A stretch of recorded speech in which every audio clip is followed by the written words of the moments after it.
Hi everyone, and welcome to another episode of The Property Show, where I talk about all things property. And today I am talking about planning permission. Do you need planning permission? Getting planning permission for that dream extension or for essential maintenance can be a nightmare. Planning regulation is complex and many people have fallen into pitfalls that await the ill-informed. As a starting point, here are some key facts about what building projects do and don't need planning permission. If you want to build something new or make a major change to your home, you will probably need planning permission. If your project does need planning permission and you do the work without getting it, you can be served an enforcement notice ordering you to undo all the changes you have made, so don't risk it and check before you start. So here is a list of the projects that do need planning permission but are exempt because of changes to the law this year. So the following projects you can do without requiring you to apply for planning permission, but it is always best to check first because it's always possible to miss something. So don't just take what you read online as gospel, take it as a starting point, work out roughly what you're going to do and speak to somebody at the planning office at your local council.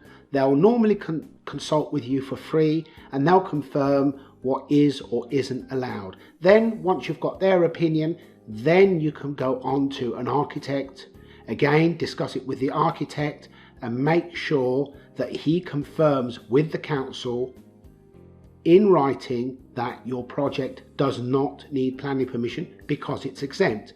Now, the following list is covered by the changes made that was made permanent earlier this year, and here is a list of what's covered.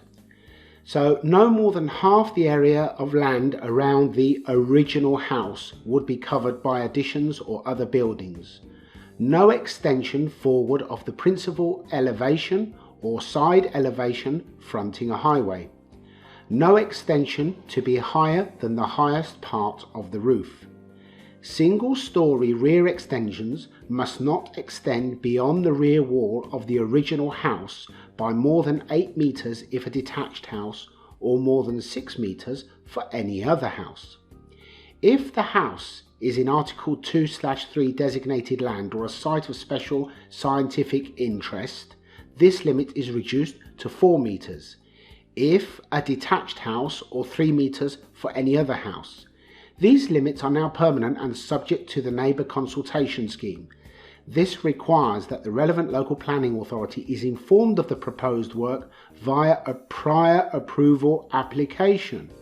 Maximum height of a single-storey rear extension of 4 metres. Extensions of more than 1 storey must not extend beyond the rear wall of the original house by more than 3 metres. Maximum eaves height of any extension within 2 metres of the boundary of 3 metres. Maximum eaves and ridge height of extension no higher than existing house. Side extensions to be single-storey with maximum height of 4 metres and width no more than half that of the original house. 2-storey extensions no closer than 7 metres to rear boundary. Roof pitch of extensions higher than 1 storey to match existing house. Materials to be similar in appearance to the existing house. No verandas, balconies or raised platforms. Upper floor side-facing windows to be obscure glazed, any opening to be 1.7 metres above the floor. On Article 2.3 designated land, no permitted development for rear extensions or more than 1 storey. On Article 2.3 designated land, no cladding of the exterior. On Article 2.3 designated land, no side extensions. When is permission required? Sets out when planning permission is required and different types of planning permission which may be granted. For further information, go to www.gov.uk guidance when permission is required. So the moral is, check with your local authority first, get an idea of where you can start and what you should aim to be designing if you don't want to go through a expensive planning permission application. Then confirm that with your architect, who should obviously keep the council in the loop and get their written consent.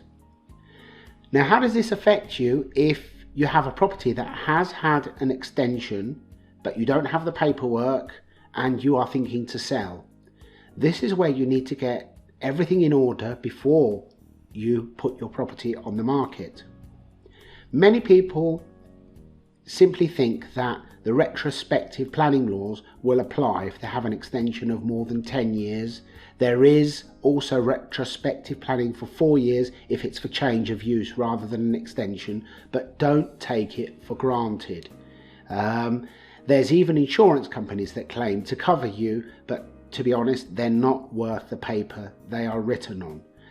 More often than not, you will be granted retrospective planning permission, but if there is to be any litigation, get that done before you go on the market.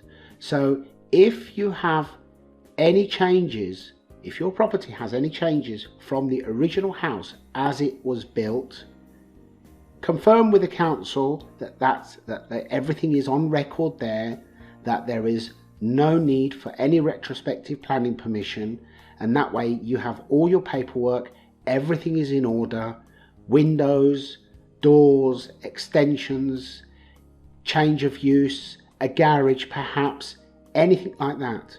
There's even a simple one, for example, your front garden.